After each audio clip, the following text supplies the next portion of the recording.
From Cleveland, Milt L.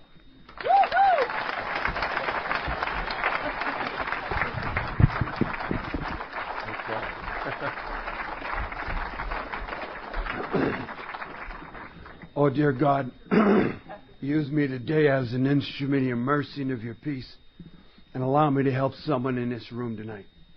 My name is Milt Laurie, and I'm an alcoholic. I'm here tonight to tell you a story. I'm here tonight to tell you a story of alcoholism as it was and is in my life.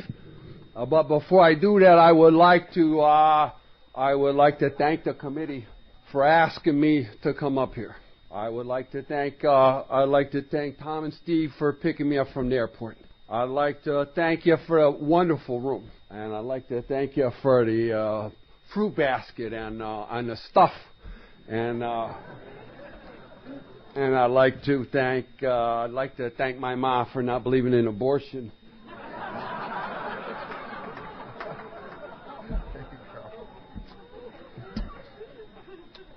You know, you got some great speakers coming up this weekend, and then you got me. Because it doesn't make no sense that they would ask me to do this. Because I ain't a public speaker. I ain't got good grammar. And I ain't well educated. and I don't even know a lot about the big book. I mean, I must not. I still keep reading it.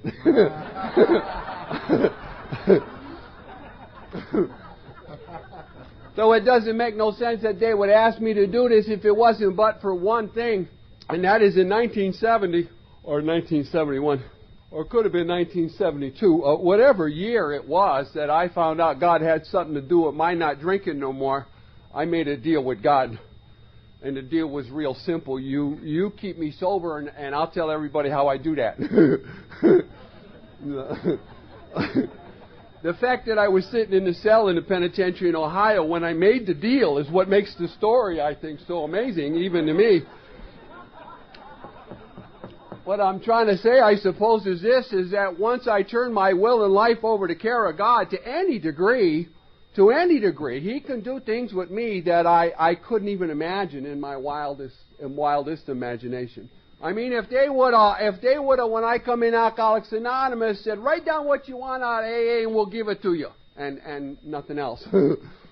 Write down what you want from life and we'll give it to you. If I would have done that, wrote that all down, and I would have cheated myself in my first year. Because God got things, you know, God got ideas and He got plans and He can use people, and all we got to do is let Him. It's all I have to do is let Him, and here I am in Rhode Island. Never been in Rhode Island in my entire life, and what a beautiful place and friendly people. And I want to thank you for that. Just thank you. All I can say is that once we do that, things can start to happen in our lives. You know, if I was to ask you, what's your biggest problem? I don't know. I don't know what your answer would be, but if you was to ask me, hey, Melody, what's your biggest problem? I'd tell you this, if I knew what my biggest problem was, I wouldn't have it. Because I'm a doer. I mean, I'm a doer. If I live in the solution, let's live in the solution. I'll live in it. Whatever needs to be done, let's do it. You know, my dryer broke. And 20 minutes later, my wash machine broke. This is a true story. And really, I went upstairs after with all of that, and the refrigerator broke. And within 24 hours, I had the parts and everything was running. I mean, let's get it done. Let's do it. I knew what the problem was. I could identify it. Let's get the solution. As simple as that. I was drinking gin once, and when I come to, I had my hands wrapped around this guy's throat. Now, please don't get me wrong. This is not the first guy I ever strangled. And nor was it the last, but I couldn't remember what he had done to make me want to strangle him. And I asked myself this question: how'd this happen? And the answer is really simple, isn't it? It's really simple. It's that gin. And if I'm a doer and I know that gin's a problem, what do you think I'm going to do? Yeah, stop drinking gin. Yeah, that's right. That's all. Stop drinking gin. I was drinking Canadian Club in Budweiser once.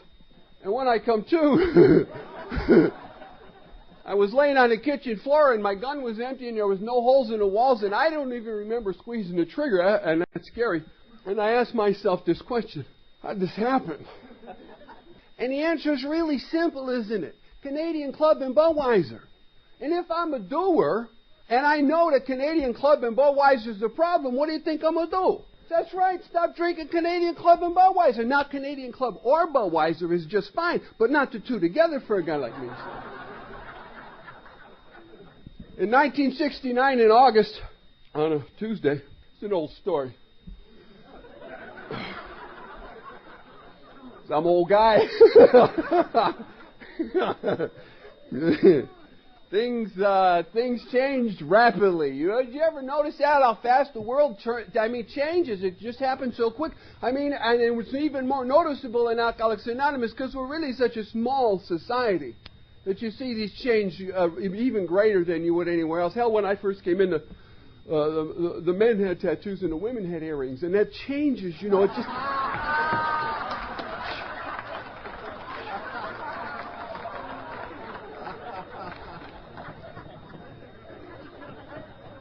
I know it was a Tuesday because in 1969 they used to have what they called Tuesday night at the movies on television. And this particular Tuesday they were showing The Magnificent Seven, and that's a man's movie, and I'm going to watch the movie. And I got this girl, it's a special girl, she had finished high school, had a job. And all of her teeth. So she was a keeper. She was the kind of girl you would keep around. And we were going to watch this movie, and we were going to make some popcorn. And not that microwave popcorn either, And you know why. They didn't have microwaves. The kind you put in the pot and you had to shake it. And we were going to watch this movie and have popcorn, and my brother called me before the movie started, and he said, come on now, let's do some drinking. And I told him, I said, I don't want to do no drinking. I got this movie, I got this girl, we're going to make some popcorn, and I don't want to come out and drink. And he convinced me. And we went to the beer joint, and I had a couple shooters of this bourbon. Are there any bourbon drinkers in here? Yeah, it's not. It's an acquired thing. I didn't really drink bourbon. I had an affair with bourbon. I really had a passionate affair. You could write sonnets and poems and stuff about how I felt about bourbon. I would get on these drunks. I'd be a couple of days into these drunks, and it would be early in the morning, and you only been on drinking a couple of days, and you're laying in that bed, and you ain't quite awake, and you ain't quite asleep. That little daisy kind of a thing, and I obviously I hadn't wet the bed. I was still in it, and so I would have these little daydreams laying in this little fog, and I would, some guys dream about cars or guns or something. I would dream about bourbon. I would dream that I was in a bathtub filled with bourbon. I would just dream this. And when I wanted a drink, I'd slide down, take a little drink, and come back. That's passion. That's passion. Yeah. And I had a couple of drink shooters at his bourbon, and I told her, I said, you might as well go home now. Because I'm drinking. They got a thing in Alcoholics Anonymous called they refer to it as a big book. You've probably seen it. And in this big book, they got a chapter, and in this one chapter, they got a thing called an inventory, 4th step. And it tells you that there are things that shut out the sunlight of the Spirit that God can't get through, that has to be addressed. And these 3 areas of our life that have to be addressed are resentment and fear and sexual conduct. It says that these areas have to be addressed. They have to be addressed. And if you're sitting in this room and you haven't done an inventory, if you're an alcoholic now, if you're sitting in this room and you haven't done an inventory and the rest of the steps, you're just waiting for a drink to happen. It just has to happen. It's the nature of the disease of alcoholism. Just the way it is. We need a spiritual experience, something greater than ourselves. And all we're doing is identifying the things that shut the power of God out. That's all we're doing. And when I work with guys, and that really means nothing more than taking them through the steps. When I work with guys, we do a dumb guy approach to the steps, and that means we follow directions. That's really what that means. That's all it means. So if the big book says to read, what do you think we do? Yeah. If it says to write, what do you think we do? Yeah. If it says to pray, what do you think we do? See, that's the dumb guy approach. That's all. We just follow directions. Whatever it says to do, we're going to do. We're going to add nothing, leave nothing off. That's all there is to it. And when I work with guys, some of these guys, real men, when I ask them, let's do this, we'll do this, just first column is nothing more than who you're mad at. Who you mad at? Who's hurt you? Who you mad at? Who you angry? Who you mad at? That's all it is. Real men say, I ain't mad at nobody. Well, I believe you. I got no problem with that. I understand that thoroughly. I ain't mad at nobody. But I'll tell you a secret, I think, is that you might not be mad at nobody sitting there with that pencil in your hand, but when you get a flat tire on the way to work in the rain, you start to remember a few of these people who really make you mad. When you get an argument with your old lady over who's going to take the garbage out, you really remember all of these people, you see. You really, it just comes, it just comes. And they give me a process for this fourth step for this resentment. Just simple column stuff. Just write down who you mad at. Write down what they do to you. We know all of this stuff. We're taking it from here to here. These are no-brainer columns. We're just putting it from here to here. Write down really what area. That's a multiple choice. No wrong answer. I mean... And then that column, that writing on that prayer, the change of thinking about instead of looking at them as mean guys, let's just look at them as sick people, the people that harm us. It takes the victimization out of a lot of our lives, And we pray a prayer in that column, and the prayer is really not for them. It's not for them. The prayer's for us. We're not asking God to stop them from hurting me, Lord. No, the prayer is for us to let us serve the people that hurt us. Let us help them. God save me from being angry. It's right out of the book. We just read that. Do that. And then that last column is nothing more than what did you do to them? Tag that. Where's our mistakes? Just that.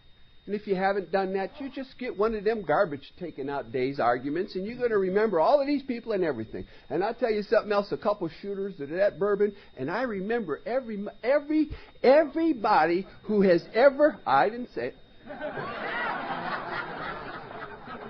I ain't from California. I remember everybody who's ever hurt me, and I'm going to get them. I'm going to get them. I'm going to get them. And when I come to, I'm in the city jail, and I ask myself this question: how'd this happen?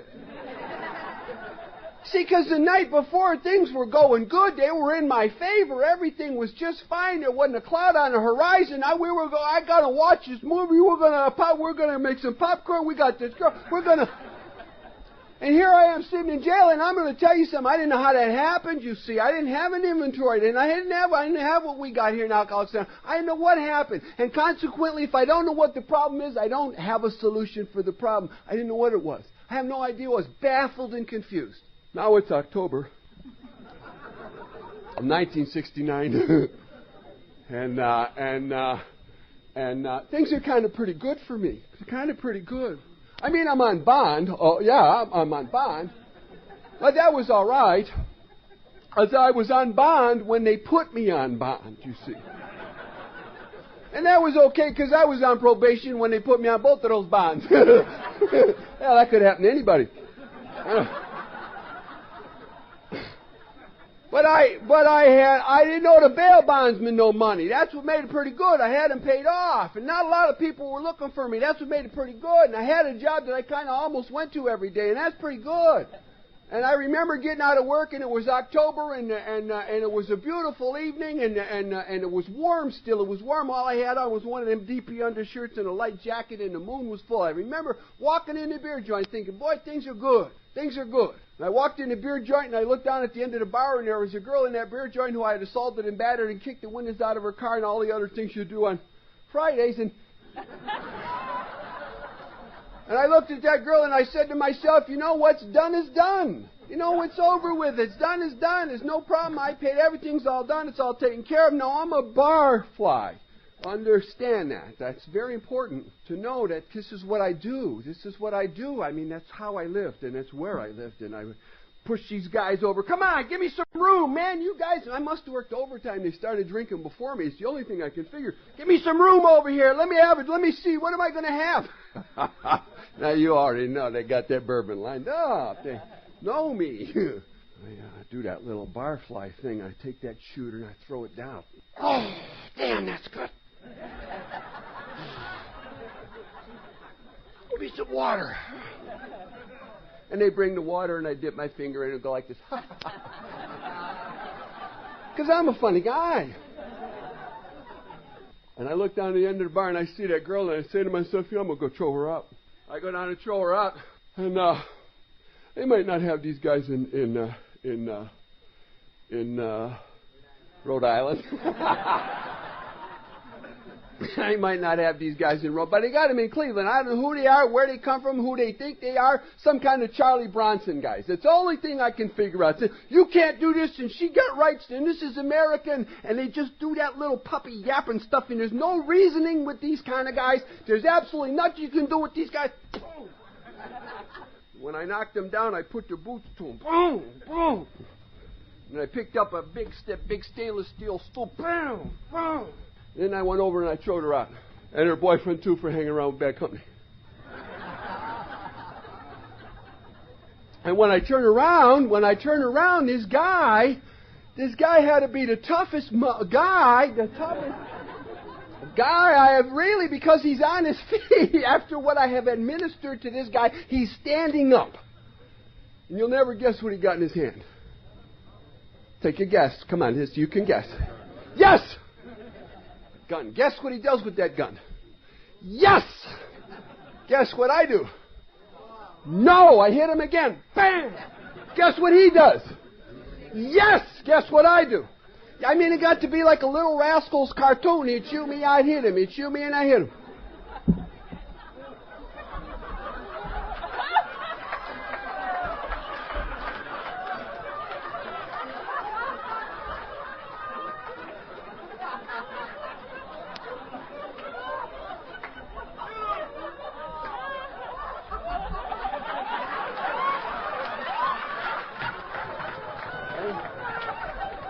Water.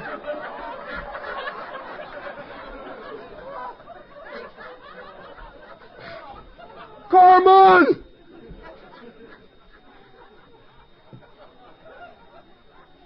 We had a wonderful time in the car. This guy can tell a lie like no one else I've ever met in my life.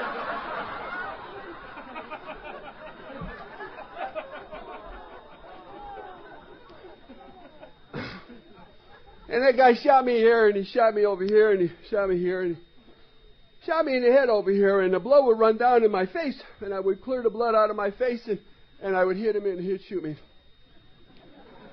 He finally shot me in the arm over here, and the bullet went right up the bone. It's still in there because they couldn't take it out.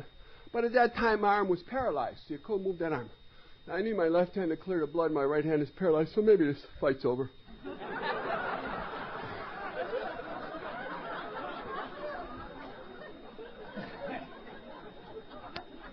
I cleared the blood out of my eyes, and the guy standing in front of me pulls a hammer back on that pistol, and he squeezes that trigger, and the gun was empty.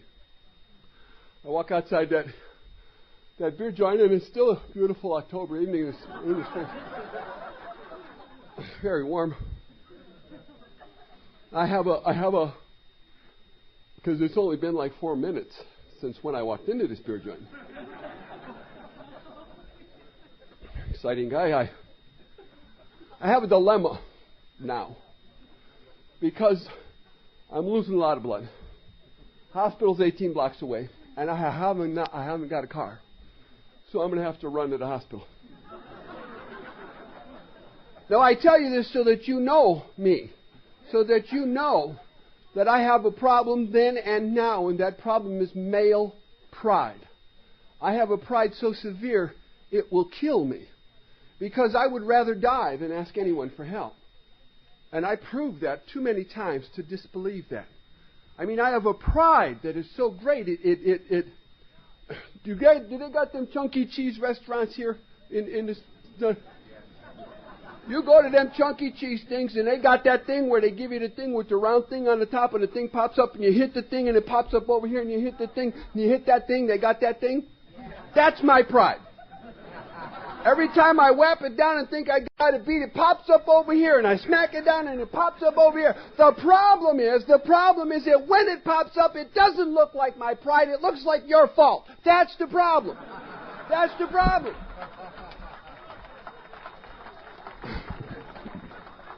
Thank God I have an inventory that allows me to realize that I create 95% of my own trouble. I have almost never been a victim. I'm a perpetrator. I always put myself in a position where someone's going to do something, and I look at them and say, your fault. You should have done it to me.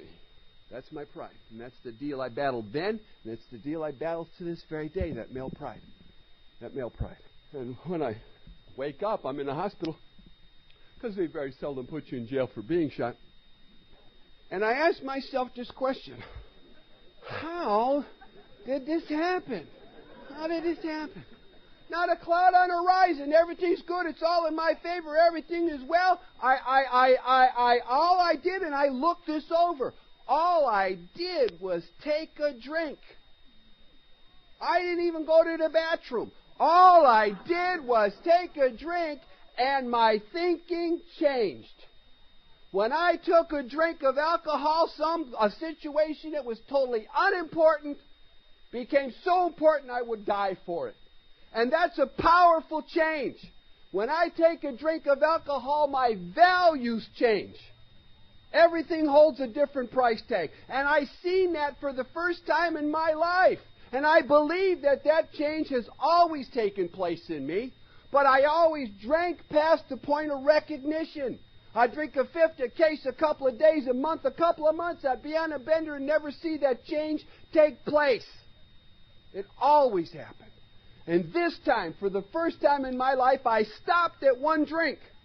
Not voluntarily, but that's not the point.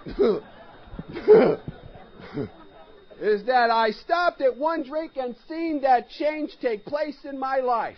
And if I'm a doer and I now realize that this bourbon is a problem, what do you think I'm going to do? Stop drinking bourbon. Absolutely.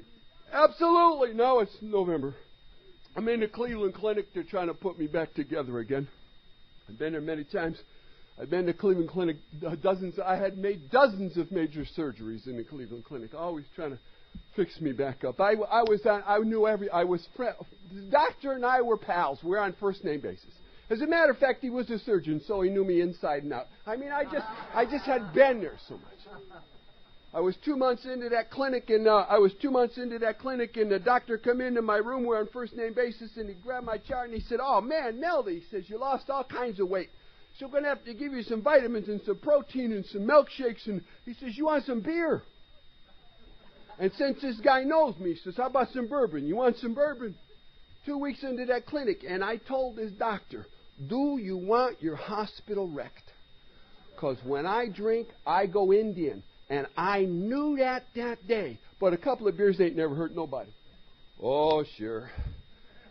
I learned. I just don't learn quick. That's all. The only thing I got going is that I just keep trying. Never give it up. So I do a month in that clinic.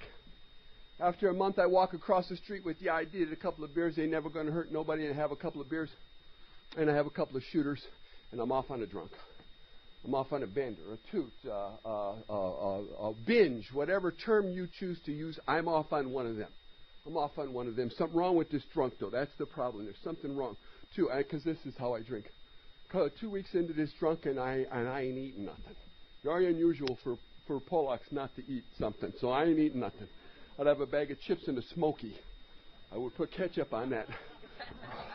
Breakfast of champions. Yeah, I have drank days on chips and Smokies with ketchup. I ain't sleeping. I would be a couple of weeks into this drunk, and I would go home at 2:30 or 3 o'clock in the morning. I'd be so tired, I would lay down with my clothes on because I would be so tired. And I would sleep the whole night through, and I would wake up, and it would be a couple hours later. And I got the heebies, and I got the shakes, and I'm just covered with perspiration, and I'm starting to rattle, and I'm coming apart, and I don't know what the problem is, you see. I have no idea. See, what I didn't know was that I needed a drink. What I didn't know was the progression. What I didn't know was that I needed a drink so bad, my body needed a drink so bad, it would pull me out of a sound sleep, the need for that drink. And I would pace the floor and smoke cigarettes till I'd burn my fingers, and I'd go back to bed, and I'd lay down and fall asleep again. I'd wake up, it'd be a half an hour later, and I got the heebies all over, and I'm covered with sweat. And I'd go up and down 2-3 times, and then finally 5:30 or 6 o'clock in the morning, the beer joints would open, and I'd hit that door running. I'd hit it running, because I didn't have to waste no time getting dressed. I was ready rolled. And I'd hit that beer joint. I'd hit that beer joint at 5:30 or 6 o'clock in the morning, and I'd be coming apart, and it's out here now. These shakes had always been inside, but now they're out here now. I'm doing this over here, and I get a couple shooters at bourbon, and I swear to you, I would have clarity of thought. I could see things perfectly. I could see that there was a problem. I could see that I was going to have to do something. I could see that this was not right, and I'd have a couple more shooters at that bourbon, I'd be bagged up all over again. And whatever I was going to do, I'll do tomorrow. And then we'd drink all day, and it just went on just like that. I'll tell you a secret, maybe, when you drink like this, is that there's nothing at all wrong with stinking. There's nothing wrong with stinking. The problem arises is when you know it's you that stinks. Because I've been on these drunks many times. Many times. Months, never. But now I know that I smell me. I know that it's me. And it's like, it's like pure alcohol. It's like pure bourbon coming out of my pores. It's like, it's something I've never experienced. It was never this bad before.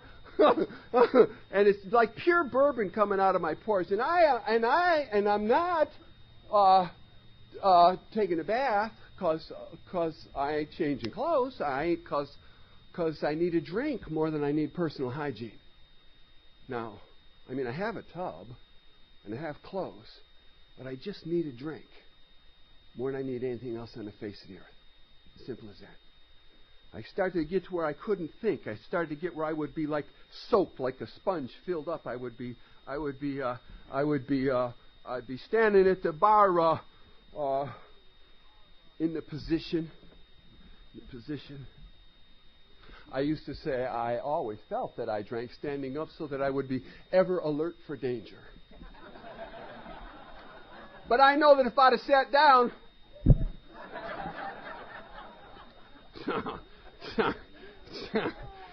so I'd be standing at the bar in the position, and these guys would be holding a conversation, and they'd be going back and forth, and then look up and say, "What do you think?" Well, I knew the answer, but I couldn't get it from my brain to my tongue. I couldn't, I was so confused. I was just soaked. My brain was soaked. So I would rehearse the answer. I would practice what I'm going to say. And when I finally got it all done and I got everything right, I would blurt the answer out. Hell, it's 15 minutes, from when they asked a question. They're not waiting. They're not waiting. It's like one of the foreign movies, they're way out of sync. And they'd just get up and walk away. I would be standing at the bar. I'd be standing at the bar, ever alert for danger. And I would look at the bathroom, and I would say to myself, I got to go to the bathroom, and I would just lose that thought. And then I would look down, and somebody had wet my pants. And I'm telling you something, I didn't want to live like this. I'm telling you something, I didn't want this to happen to me. I didn't want to stink, and I didn't want to be dirty, and I didn't want to wet my pants, and I didn't want all these things to happen. But here's what I know for sure, is that when I'm on a drunk like this, it ain't done till it's done. It ain't done till it's done. There's no way in the world I could ever say, okay, I'll be done in a half an hour. I don't have that power. What has to happen is that it has to go to distance. Whatever the distance might be, it's got to go there. What usually happens when I get on these drunks is that I drink so much and eat so little my stomach shrinks. What usually happens when I get on these drunks, I would drink so much whiskey and nothing else that I would dehydrate. My throat would swell shut to where I physically could not take another drink, and then the drunk was done. Or I would go to jail, and that's exactly what happened in this particular case in January the 15th of 1970. They picked me up when they put me in the cell. in a whole row of empty cells, and they left me. They didn't charge me, because if they charged me, I could get bond. And they didn't know if this guy was going to live or die, so they held me on a suspicion charge. 3 days they kept me in that cell. And for 3 days they didn't bring me no coffee and donuts for breakfast, because they was mad at me. And for 3 days they didn't bring me no coffee and donuts, coffee and bologna sandwiches for lunch, because they was mad at me. And for 3 days they didn't bring me no coffee and salami sandwiches, the kind with the tiny little seeds in it, for dinner, because they was mad at me. But for 3 days they didn't bring me no whiskey either. And 3 days without whiskey, and I sobered up. And I'll tell you, it didn't cost me 18 grand either.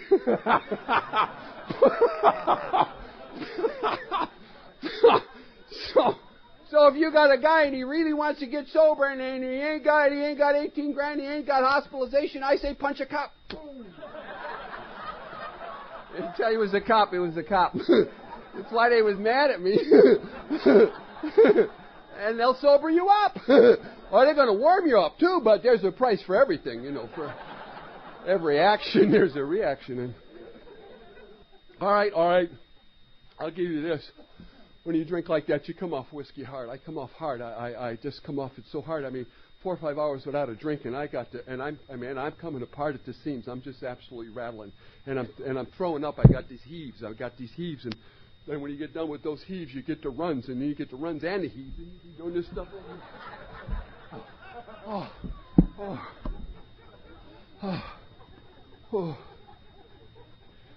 And then comes the worst part of the drunk for me, and it was always the worst part. That's them dry heaves. Them got off of dry heaves, man.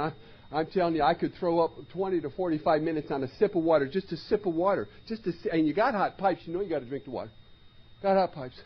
And I start this, and I would get into this dry heave business. I would retch. I would convulse. And I'm just really into this, and nothing comes up. There's nothing, some kind of bile, green bile, once in a while a chunk, but I always thought that was an important body part I had loosened up with all this ratchet. Well, yes or no? Yes or no? Okay, so you don't read about it in the Hazelden Guide. I'm telling you that this is facts here.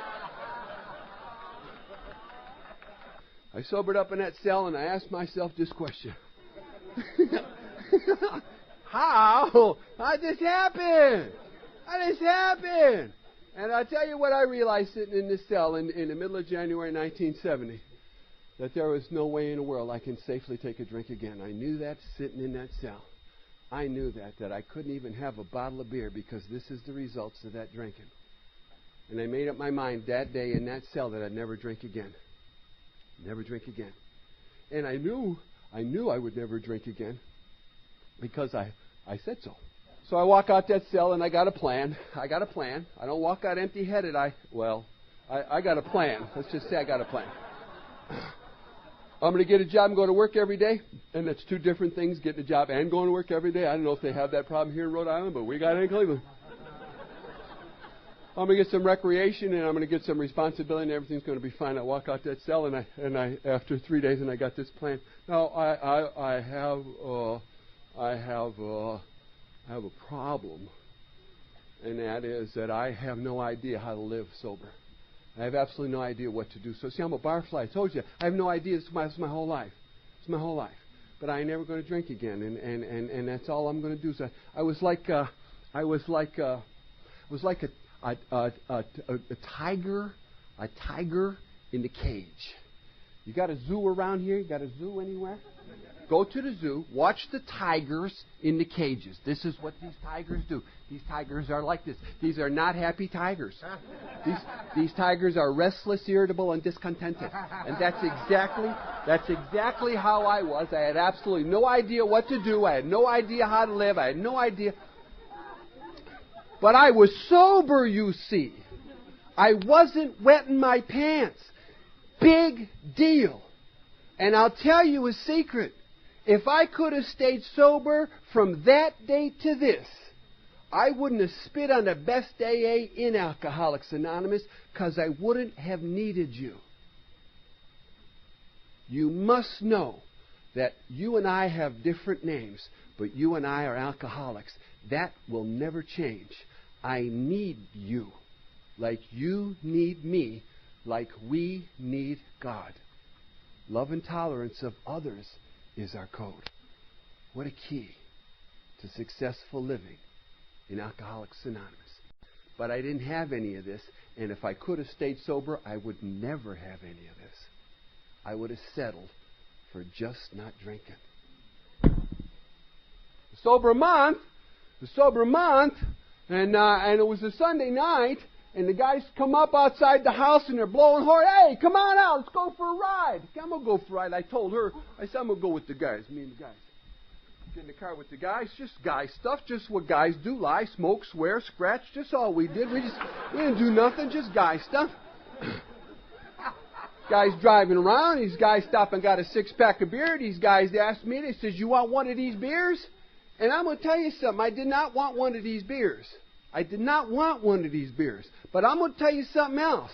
That I am an alcoholic in a chronic and progressed stages of alcoholism.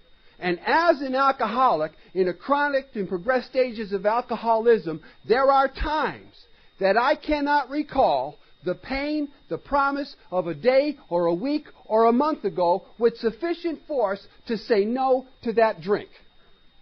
Hence, when they offered me that drink, I took the drink. And I didn't take it because I wanted it. I took it because I was powerless.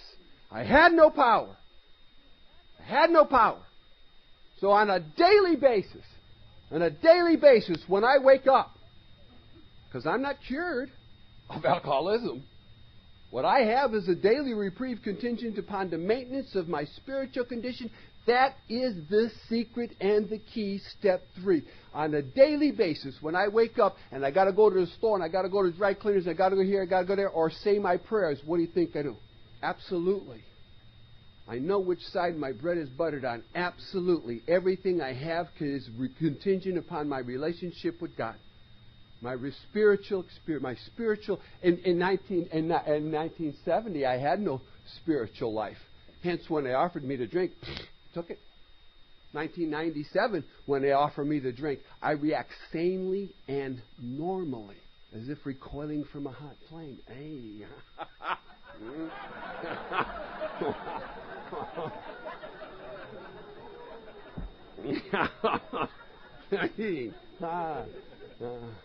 Only because of my relationship with the power of God. Only because of that can I lead a normal life. No other reason. So they offer me that drink, and I take the drink, and when when something happens to me and to you that doesn't happen to them, and that's something's called the phenomenon of craving. It doesn't happen to anyone else. They don't get it. They don't get it. I didn't get it. I don't know what's wrong with me. Hell, they went home for supper. Yeah, we drink beer, they go home for supper. I ain't hungry. They get up for work. I ain't home yet. They go to work.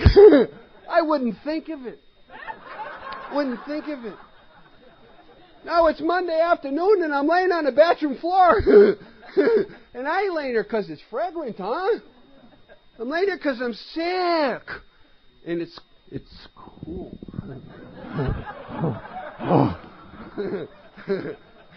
Huh?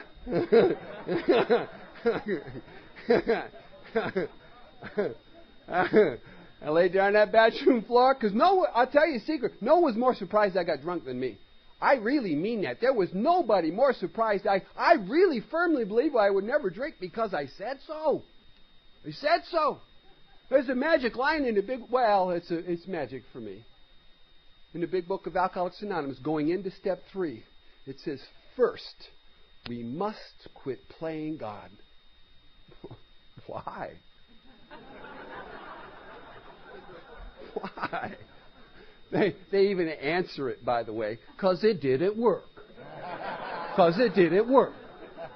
And I'll tell you, laying on that bathroom floor, that's called the crack in the feet of God. Because I was my God. And laying on that bathroom floor, I got a small little inkling that maybe I'm up against something that's much bigger than me. Because I swore I would never drink again, and there I was once again. Once again. I asked myself that question. How did this happen? I recanted the events of the previous evening. It means I asked myself, what the hell happened here? Let's see, I'm sitting at home, everything's good so far. These guys come and pick me up, these guys take me for a ride, and I get the answer. I see what the problem is. I see what the problem has always been. It's these guys. And if I'm a doer, and I know that these guys are my problem, what do you think I'm going to do? Not hang around with those guys no more. That's a good decision. These were not nice guys. As a matter of fact, my ma told me when I was 14 years old, she said, Meldy, quit hanging around with these guys. These are the same guys, too, by the way. Said, these guys are going to get you in trouble. Hell, by the time I was 17, my ma was telling them guys, quit hanging around with my son. It's going to get you in trouble. Didn't stop her from loving me, but she knew the truth. Not going to hang around with these guys. Simple as that. Pick myself, brush myself, pick myself up, brush myself off. I got a new plan. New plan. Not going to hang around with these guys. Good idea. Go to work on Tuesday, you know the drill. I shouldn't even go through this, but you know the drill. I'm so sick, in the bathroom, out of the bathroom, half a sip of water, in the bathroom, out of the bathroom, can't eat nothing, just sick. Wednesday I go to work and I got a little bit of the tremors left, and I could maybe eat a half of something, and I could get a cup of that soup, that chicken soup. At that time, 15 cents. You put it in the machine, pours it in the cup, chicken soup. There's no chicken in that soup. There's no chicken. It's green, it's yellow, and it's got green stuff floating in it, but there's no chicken. I go to work on Thursday, and I'm telling you, I go to work on Thursday, I'm scarfing 6 sandwiches at break time, man. Whoopee-ki-I-O, man, I am back in the saddle again. Yeah, I'm feeling good. You looking at me? Man, I am ready. I got a new plan. I'm never going to drink again. It's as simple as that. Boom, bang, I'm ready. Yes, sir. 2:30, 3:30, 3:20 after 3. I got my time card in my hand. I'm standing at the time clock waiting for that clock to change, and I'm thinking to myself, man, I'm going to go home and fix something, paint something, nail something, do something, get it done. I'm going to do it. 3:30, I hit that time clock, and I get in that car, and I drive up 55th, and I pass Broadway, and I turn in the alley behind Western Auto, and I walk in the back of the Hub Cafe, and I order a shooter. And I'm telling you, I never gave it a thought. I'm telling you, as an alcoholic in the chronic and progressed stages of alcoholism, there are times when I cannot recall with sufficient force to say no, the pain, the promise of a day or a week or even 20 minutes ago. And I throw that shooter down. And you know what happens. I take a drink, the drink takes a drink, and the drink takes the man. I take a drink, and something happens to you and I that doesn't happen to them, and that something's called the phenomenon of craving. And you couldn't have got me out of there with a nuclear warhead. Because I'm it. I've turned my will and life over to care of whiskey, and it's nothing more difficult than that. There's a guy in Los Angeles, California, named Davy Barge. Tells the best disease concept story I've ever heard in my entire life. Davy Barge was 21 years old, married, had 5 kids. This is a busy guy. Scott, he's a successful drywall contractor, owns his own business. His wife said to him, Davey, would you go to the store and get me a loaf of bread, a gallon of milk, and a dozen eggs? And he said, of course I will. And he goes to the store and gets a loaf of bread, a gallon of milk, and a dozen eggs, and on the way home he thinks he's going to stop and have a bottle of beer. And when he comes to, he's in Kansas. Guess what he got in his hand? Loaf of bread, gallon of milk, and a dozen eggs. He's not drinking to escape a bad marriage, run away from that family or a business that's a failure. He's drinking to overcome a craving that only alcoholics get once they take a drink of alcohol. Phenomenon of craving. Couldn't have got me out of there with a nuclear warhead. Now there are threads that run through every alcoholic. Chronic or potential, there are threads that run through every one of us. And one of these threads, not all of them, but just one of these threads is loneliness. I'm drinking about 20 minutes, an hour and a half. I've lost my tolerance for alcohol completely. I'm bagged. I'm drunk and that's not me. Hour and a half, 2 hours, I'm bagged. And I'm standing at that bar, and I look up and down the bar, and I realize that I haven't got a friend in here. I probably haven't got a friend anywhere. My sponsor calls that melancholy. Big Book calls it self-pity. I don't care what you call it. I'm wallowing in it, man. I'm up to here in it. God, I'm feeling so sorry for myself. I ain't got no friends.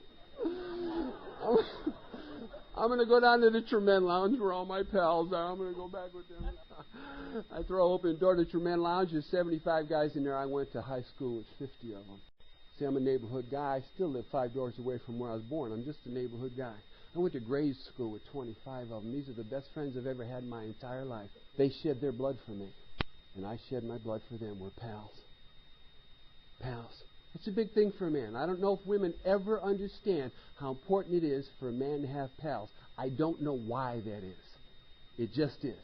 Just like women need mirrors, men need pals. That's the only way I can put it.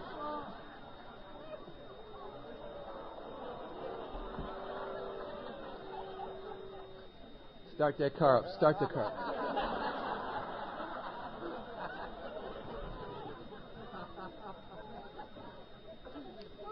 I'm standing inside that Tremend Lounge, and there's everybody in the world that I've ever been friends with, and I'm all alone.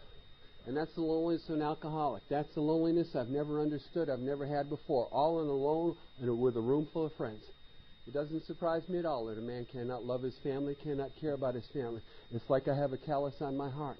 I'm so self-centered that all I can concentrate is on me and my pain. I can't feel the warmth, the camaraderie that they've always given me and were still giving me. I just couldn't feel it. Two kinds of drunks nobody likes. Nobody likes fighting drunks, and nobody likes weeping drunks. And I spent my whole life being a fighting drunk. Now here I am hanging out with some guy. Oh, man. Oh, man. Oh, nobody loves me. I'll be snotting all over this guy's arm. He knows me as a fighting drunk, so he don't punch me in the mouth. Worst part of the whole story is I don't black out. I wake up the next day and I remember every moment of manhood I displayed the night before in that business. I sit on the side of that bed at 6 o'clock in the morning, and all of this stuff is going through my mind, and I'm telling you something that's happened to me now that's never happened to me before. It's a paralyzing fear. A fear that has absolutely immobilized me, just crippled me. A fear of walking out the door. A fear of, am I going to stay? I don't know what I can do. I'm up against something that I have no idea what I'm going to do about it. I've exhausted all the means at my command. You know, I have a fear that has just gripped me. You know, I've been in a lot of lockups, a lot of puzzle shops, a lot of jitter joints, whatever. And when you go to these places, they got these guys, these rockers, these guys that sit there and start this rocking business. They start this rocking. No rocking chair. They're in their regular chair. They just start this rocking. I don't know if they got them here.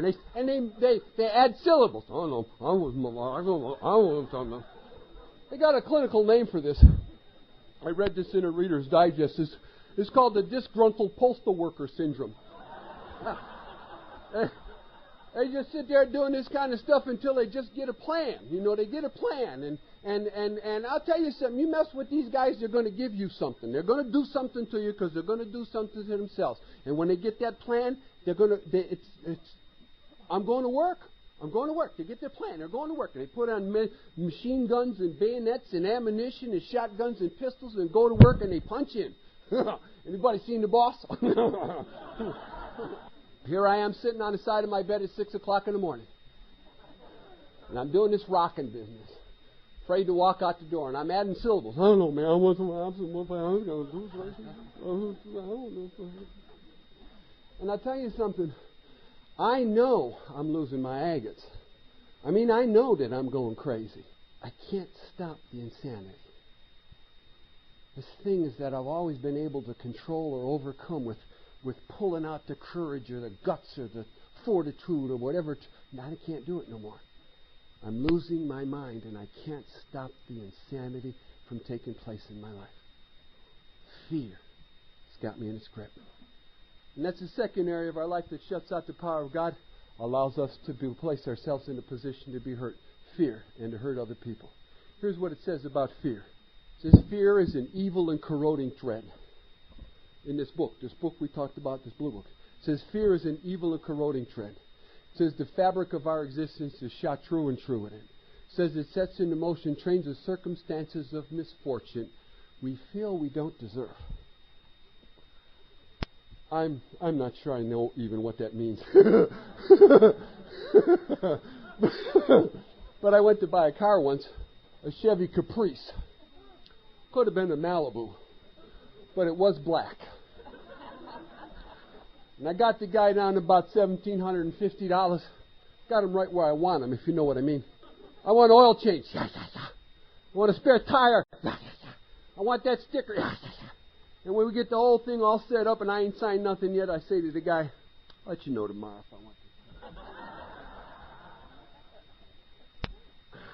to. And I remember this like I remember sitting at the table with Bob. It was a Saturday morning, sunshine coming through my window, and I decide I don't want that car.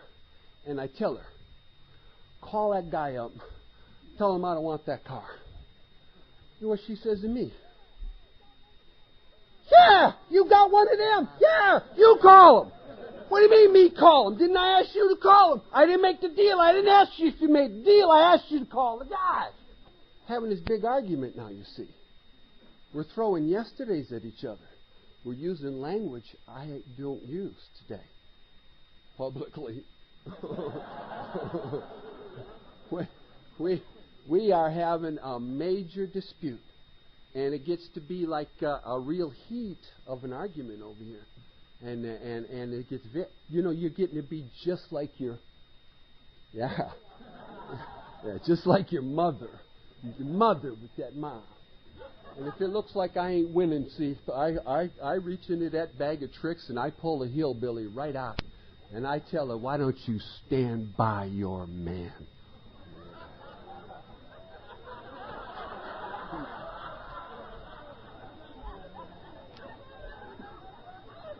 And what's the basic problem here? What's the basic problem? I am afraid to call the car dealer. And my whole home is in a turmoil. It's in an argument. We're having a war. Somebody's going to be sleeping on the couch tonight without cover. Somebody's going to be there. And it's only because I am afraid to call the car dealer. And I'll tell you something, without an inventory in my life that allows me to look and see that, those things are going to continue in my life forever. And here I am laying on that couch. And I ask myself this question. How did this happen? And without this inventory, I don't know how this happened. And I'll tell you something, it's her fault. It's her fault. And if she thinks I'm going to put up with this very much, like she must not know who I am. And fear. Fear. Here's the directions for fear. Dumb guy. Review your fears. Anything tough so far? We ain't even calling them anymore. We're just reviewing them. We're putting them down on paper. We're going to ask ourselves the question, why do we have them? That can be tough. If it wasn't for the very next line, and that is the answer to the question, why do we have these fears? Simply because we were relying upon ourselves to remove them, and we still got them. You know how much freedom is in that statement for a guy like me? Is that I don't know why I have these fears, and I want to blame somebody. But the reason I have every fear that I have is because I've been trusting and relying upon me to get rid of them, and I'm not powerful enough. Dumb guy. It's that simple. Simple 12 steps. Simple. The next direction in that fear inventory. All right, pop quiz. If in the third step I've turned my will and my life over to God, if in that third step He's going to remove these things from me, take away my difficulties, and I have fears that I cannot remove, what do you think I should do with the fears that I've written on that piece of paper? Ask God to remove them. That's it. Yes. Yes. Fall down again. Simple as that. It's nothing more difficult than that. That's the direction. Ask God to remove the fear, direct our attention what He would have us be, and it says this, at once we commence to outgrow fear. At once. Fear doesn't get smaller, we outgrow it. We become greater than it because we have a power. And that's fact. And it works. And if you ain't got but 2 fears on that piece of paper, who cares? Because you've learned a procedure. And when you identify that fear a week or a month or a year from now, bam, ask God to remove it. Because I can't. It's nothing more difficult than that. It's nothing more difficult than that. I've got a procedure. Fear. Fear has got me paralyzed. I can't stop this fear. I can't stop crying. I can't stop feeling sorry. I can't stop being alone. And worst of all, I can't stop drinking. 2 days, 3 days, maybe 4 days is the most I can get. And I don't know what to do. I don't know what to do. I stood before a judge in April or May of 1970. A judge pounded on that thing. He says, I find you guilty of shooting with intent to kill on an officer of law, and I sent you to 1 of 20 years. 1 of 20 years. Sitting in the county jail, I sober up in that county jail. I sober up in that county jail because the day before I went to court, the guys on the corner had a going away party for me. Like I was leaving for Penn State. Instead of the state Penn.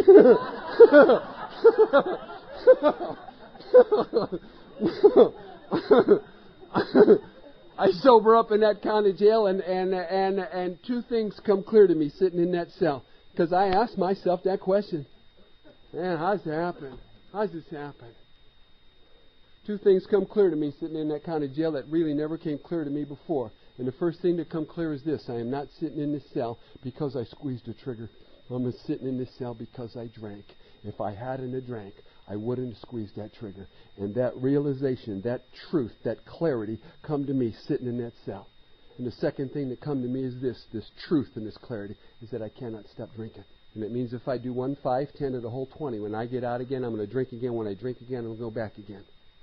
And I seen that sitting in that cell. I had my whole life right in my hands. And I'll tell you a secret. I don't mind taking a beating. But not forever, see. Forever's too long to get beat up. And I knew that this was forever because I couldn't stop what was happening to me. I don't mind being a loser, but not forever, you see. That's too long to be a loser. There is a magic line in that big book of Alcoholics Anonymous for you, and the magic line is this. There are those who make the supreme sacrifice rather than fight again. I got a little group at my house, not an AA meeting, just a bunch of guys sitting around smoking cigars, telling God-awful lies, and reading the big book of Alcoholics Anonymous, every word. Every word. In the last 7 years, we've had 5 guys, more than 5, but 5 who stood up and made a declaration. I ain't one of yous, I don't need you, I don't need God, and I don't need these steps. These 5 killed themselves. 2 jumped off that bridge. You know that bridge you couldn't find? 2 of them jumped off the bridge. One of them went in his mama's bathroom, locked the door and blew his brains out. Not his enemy's bathroom, in his mama's bathroom. Blew his brains out. Last year at this time, we lost 2. One laid down on a roof. We lost 2. And that day in that cell, I knew that I couldn't beat this thing. That day in that cell, I did something that was more against my will, I suppose, than taking my own life. And it's the toughest thing I've ever done and still have to do on a daily basis. And that thing is called surrender. Total surrender. I can't do this thing and I need help. Now the surrender's not out here, you see. The surrender's in here. No one knows. You don't know if the person next to you is surrendered. Only God knows that. They ain't even invented an MRI that can x-ray the soul. They haven't got one of them. Only God knows that. And that day in that cell, in that moment of total surrender, God sent to me a messenger. I'm going to tell you what I know about God. You want to know what I know about God? This is what I know about God. When I give it up, He shows up, and there ain't no 3-day waiting period. That's what I know about God. Because in that moment of total surrender, God sends me a messenger. And that's all I am to you is a messenger. I am not the message. I am not your God. I am not Super AA. I'm nothing but a $2 drunk. I'm just like you, sitting in the chair, needing you like we need God. That's all I am. Through thick and thin. A message. The deal I made, I'm keeping my end. He keeps his end. I'm like the pizza guy. I'm just delivering it, bringing it in a big book, drop it off. You do what you want to do with it. I don't care what you want to do. It's not my business. Read it. I don't care what you do with it. I'm here to deliver the message, and that's all I'm doing today. The messenger in my case was 2 bunks away. And he was talking to another guy, a new guy, a rookie, going down to the penitentiary for the first time.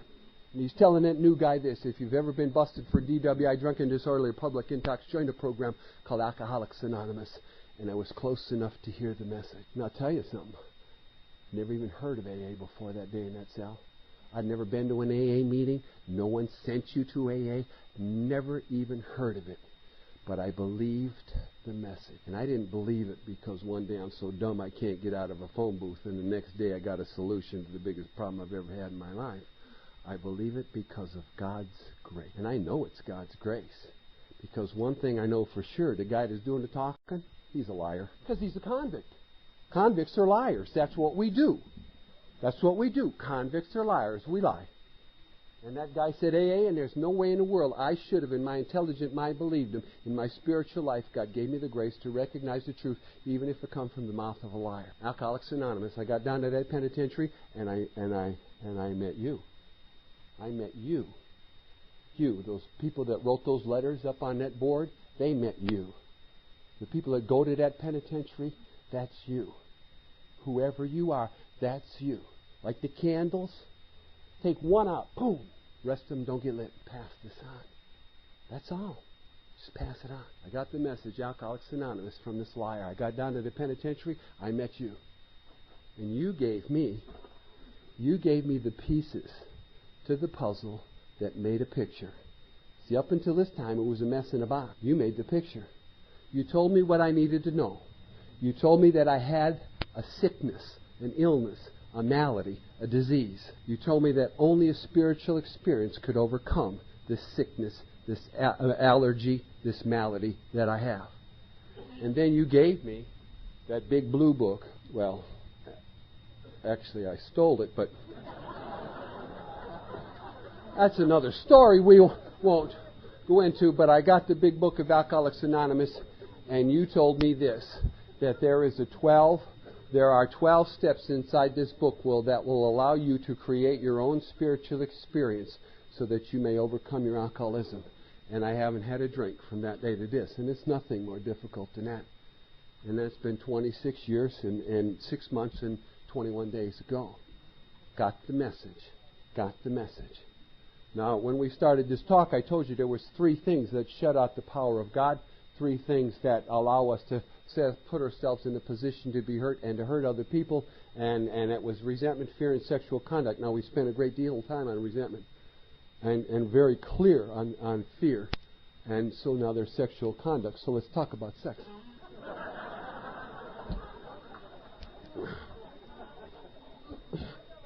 I got to come up with a conduct for myself. Here's the conduct I come up with myself for. This is a pretty good conduct, too, I think. If she says it's okay and I say it's okay, what do you think? No problem. No problem at all. I didn't understand why so many people were getting hurt by my sexual conduct because they said it was okay. I couldn't understand why I was losing marriage after relationship after relationship after marriage, but if she said it was okay and I say it's okay, it's okay. About 2 years ago I met a girl and she said it was okay, and when we got all done she'd give me a big kiss and said, "That was just great, big boy." And they went down and called the cops. Now here I am sitting in the cell, and I asked myself this question. How? I'm sober 24 years at that time. I ain't even had a speeding ticket. How? The guy in Cleveland in down Kissimmee found out the trouble I was in, put principles above personality, sent a rookie up to see me because I wasn't even in America. Sent a rookie up to see me, and I'm in this thing talking to this guy, and I said, "Man, he said, "Oh, whoa, did you drink?" "No, I didn't drink, but I let all of AA down." He said, "You did? What a powerful man you must be." He said, "Listen, pal, if you didn't drink, then all you are is a human being who made a mistake, and you got a 12-step program to work. Find out where you're wrong, admit your mistakes, make the amends you got to make, ask God to forgive you, and to take you on to better things, and you will be forgiven." Simple as that. Simple as that. You know how many times I've passed that information out? You know how many drunks, men and women, I've had cry on their shoulder, "I don't know what I'm going to do, I'm going to kill myself, I can't stand it." I said, "It's going to be okay. It's going to be all right. Just keep slugging, keep trying, keep going. Work these steps. It's going to be fine. Find somebody to help." What goes around comes around. You pass out kindness and compassion. You know what you're going to get back? Kindness and compassion. She says it's okay, and I say it's okay. That's not what that big book of Alcoholics Anonymous says. I missed it. I tell you, as much as I've read that book, I just missed it completely. Where does God fit into that? If I've turned my will and life over to care of God, that means all my will and life. Where does God fit into that? Absolutely nowhere. Hell, I had a Doberman Pinscher, had the exact same conduct that I just described to you. Exact same conduct. That dog never went to jail.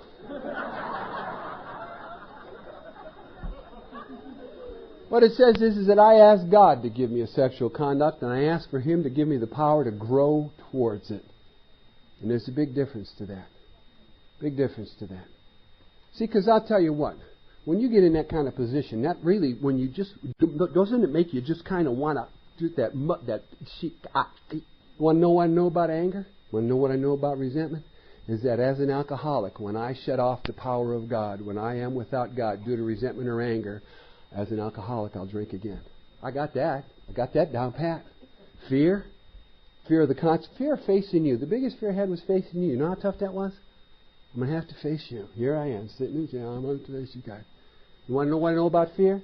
As an alcoholic, if I allow this fear in my life and not follow that procedure that I told you that comes true for sure, as an alcoholic without God in my life, I will drink again. I know that for sure. But I don't know what happened here. And I couldn't figure it out. And I did just exactly what it says to do in that book. What happened here? What do you want me to do? How did this happen? How did I put myself in this position? The answer is simple, isn't it? So simple. I was a tease and I was a flirt, and I used my sex power selfishly and lightly. And that's how I put myself in that position. I thought I was cute. I just thought I was cute. And I wasn't cute. I was hurting other people. And what I know about me is once the ball gets rolling, I can't say no. I can tease and flirt, but once it starts rolling, I'm gone. I'm history. I'm in some kind of a jam and jackpot. And you know what that means to me? If I stop doing that, finally, at my age, I'm capable of a relationship where I no longer destroy it due to teasing and flirting. Because when I do that, I undermine every relationship with jealousy, insecurity. I undermine every relationship that never has a chance to grow. I've already cut the legs off of it, cut the roots right off to it. I've already done that. Regrets, you bet. Embarrassed, shame, you know what? It's like a sledgehammer on that pride. Finally, a big chunk. BAM! What freedom. What freedom when I got this new sexual conduct. What freedom. I never knew. I thought there was something wrong with me. I thought I was hyperactive or I don't know what. You know what I'm trying to say? I could never sit still. And once I have cleaned away this wreckage, once I've set this new area of my life in, there's a sunshine of the Spirit that comes through to me that I've never known before in my life. Freedom. Freedom. I can sit in my home, and I do it quite frequently, and read books. I could never sit still. I can watch movies. I could never do that before. I have answers in my head that were so hard to figure out before that are just so clear to me now. They should make that a promise. We will intuitively. Yeah. Baffled. I wish everybody in this room to have what I have. I don't wish you to pay the price that I paid to get it. But I wish you could have what I have. I've never been freer in my life.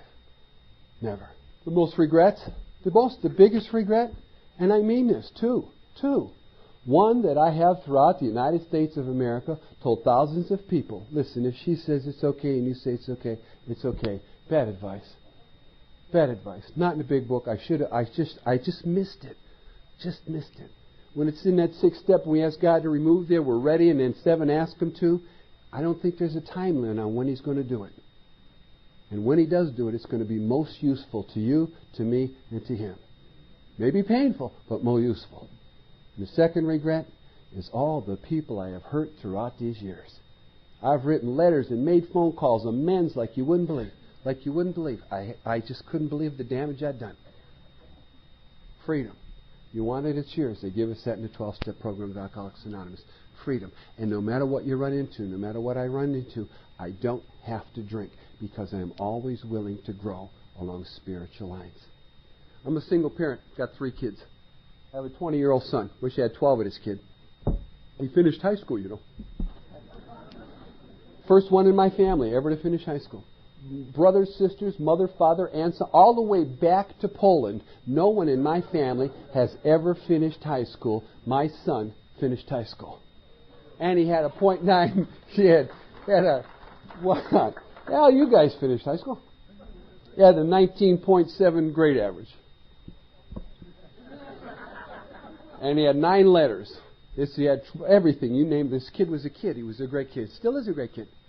He finished high school and he said he wants to go to college. He wants to become a school teacher. 2 weeks before he got all his grants and all his money and everything set up, 2 weeks before he's going to go off to college, he sits down with me. He says, "You know, Dad," he said, "I like what God does for you, and I like what you do for God.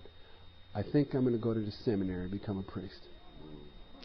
Went off to Borromeo Seminary, went off to John Carroll University, did a year in that seminary and the university, and after he got done a year, come home and he sat down with me and he said, "Dad, I'm not sure that this is what I'm supposed to do.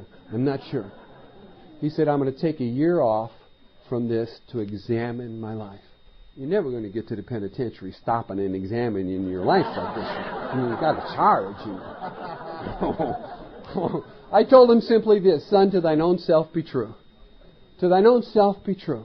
I'd rather have you a happy plumber than an unhappy priest, but you have to decide that for yourself. Know that I love you no matter what your decision might be." I have a 19-year-old daughter. Now, these are all man-raised kids. These women that I'm talking to are man-raised. Man-raised. She got legs up to here and hair down to here and big eyes. She's big eyes. When she was 17, still in high school, her girlfriend's mother died. And she didn't ask. She told me, "Dad, I'm going to be gone for 3 days. I'm going to wash their clothes and clean their house and cook their meals so that they can grieve properly." 17 years old, grieve properly. She turned 18 and she said, I said, "What do you want for your birthday?" She said, "I want a full-length leather coat." I took her down to the thing and told her to pick out a coat. And trust me, if you know anything about women, it's not like pick out a coat. So she finally gets a coat and she says, "What do you think?" "What do I think? Why are you asking me what I think? You got to wear the coat. You got to think about it. Why you ask me what I think?" She said, "Because you are a good dresser." Now, I don't care if you think I'm a good dresser. It's not even important if I think I'm a good dresser. What is important is that in 1997, I have a teenage daughter who respects her father's opinion, looks up to him, and admires him no matter what he goes through. Well, she had 12 of that girl. I have a 16-year-old daughter who I'm sure will make the penitentiary.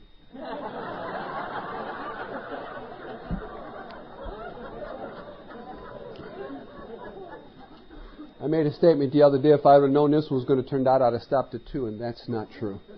That's not true. I'm sorry I made that statement. It was a loose statement, and it wasn't true.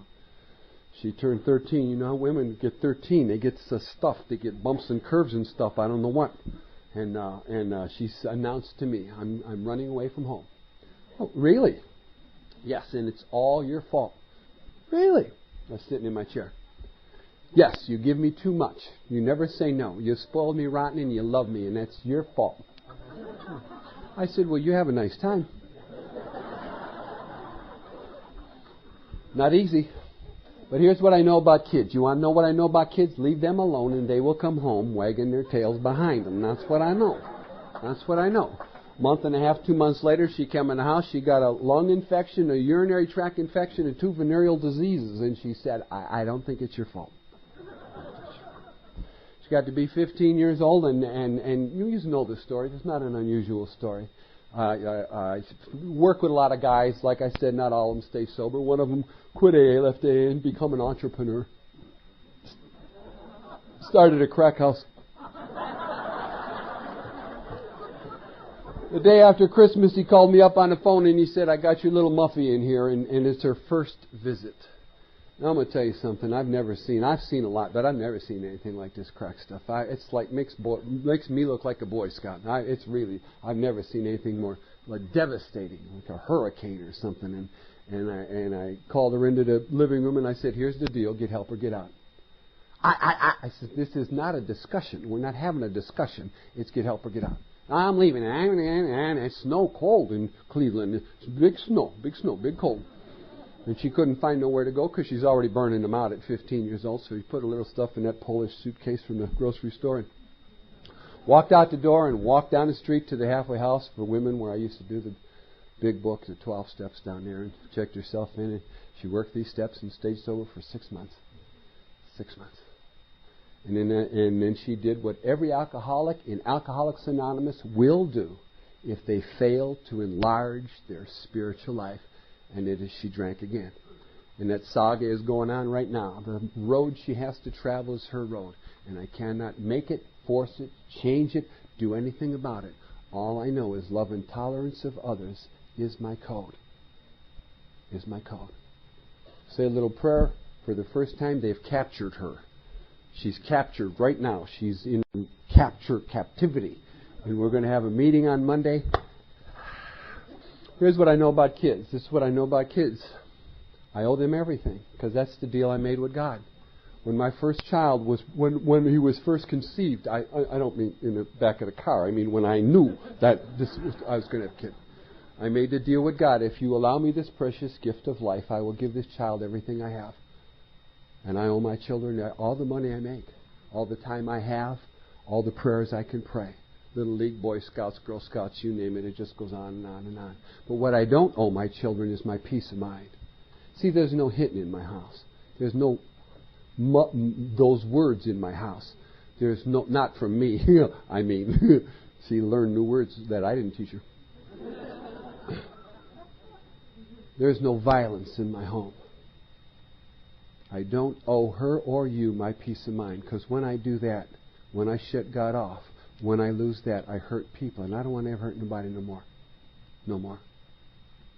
All that I have and all that I am, I got from you people over 26 years ago. I got a 6-year-old living with me. He's not mine. When he first come to live with me, the very first day I took him up to bed, I laid him down in bed. I went to shut the light off. He said, "Don't shut the light off." I said, "Why not?" He said, "I'm scared of the dark." I said, "Tony, ask God to remove the fear." Boom, light went off.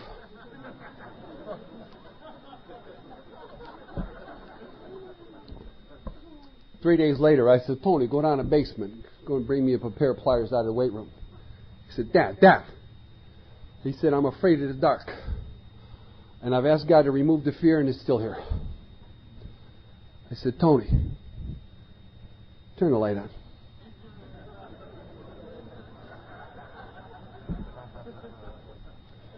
Here's what I know for sure. God will always do for me what I cannot do for myself. All I have to do is ask Him and let Him. But I know this with the equal amount of sincerity. God will never do for me what I can do for myself, no matter how much I beg, no matter how much I cry. You should make a prayer out of that. Just to know the difference. Did you get it? The little girl went to Europe, and while she was in Europe, she visited all the cathedrals. And as she was going through the cathedrals, she asked the guide who the people were on the stained glass windows of those cathedrals. And the guide told her that those people on those windows were the saints. And when she got home and everybody asked that little girl what she'd seen while she was in Europe, she says, "I have seen the saints." And when they asked her who the saints were, in her innocence, this little girl said, "Saints are the ones that let the light in." And I say this to you in my innocence, and man, I got it. You people in this room, in Alcoholics Anonymous throughout, and particularly the deceased members of the Newport group, have let the light in for me. All that I have and all that I am and all that I ever hope to be, I got from you people 26 years and 6 months and 21 days ago. And I thank you for allowing me, the least deserving, most unworthy member of Alcoholics Anonymous, to be in your presence tonight. God bless you.